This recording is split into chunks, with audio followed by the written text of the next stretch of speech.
most important piece of STAKS is that it supports the private office. There's a full design for a private office, for today's private office and what it needs. It supports the open office area as if it were a private office. So you've got the hierarchy, you've got the support for your people, and you're not depending on a panel system that's $400 a panel to give you something you no longer need within the work area.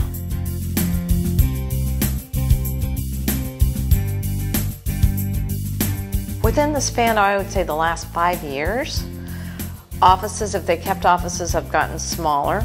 They have gotten more transparent with glass fronts. And then we have the 4 generations coming into the workplace. And the Xers and the Ys, they're used to being at Starbucks. So, their idea of a tall panel around them is really isolating. The great thing about STAKS is that we didn't have to depend on a panel system. We didn't have to start with something that was already a money maker or something that was in the vocabulary that had to stay. That we could actually build what actually needed to be done, which was really taking the private offices and bringing them into the open area, which is what everybody wanted.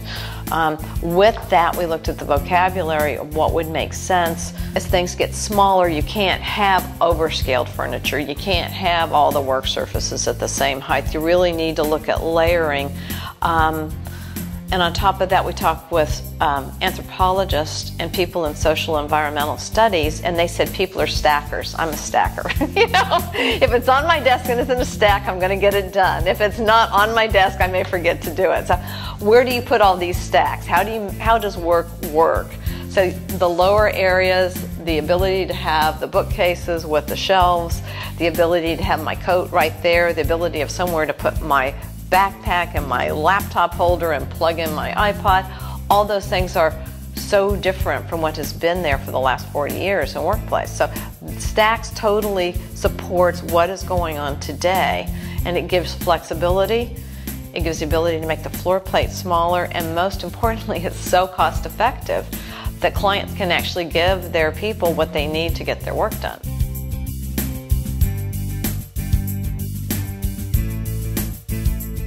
The design of the product is so much about what people need to experience. People want to be in an interesting, contrasting space. They don't want to be in something that has gray walls, gray panels, gray work surface, and just relentless 2x4 fluorescent lighting. They want interest. And interest is what we always had in nature before, where there was the ability of the way light filtered, the way color reflected, the way patterns were there.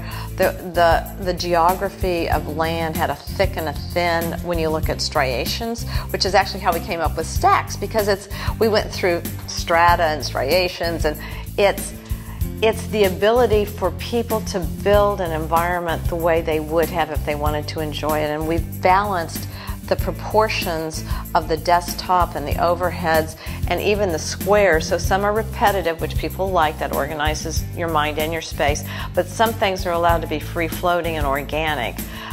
We've given the designers and the end users lots of options on changing materials. You can add tack boards, whiteboards, little cubbies, which people love. So it's a real personalized space that's real flexible and allows the end user and their bosses to then reconfigure later to make it work for everybody but seem personal at the same time. So we felt it really just went to all the senses of what people like and want to experience.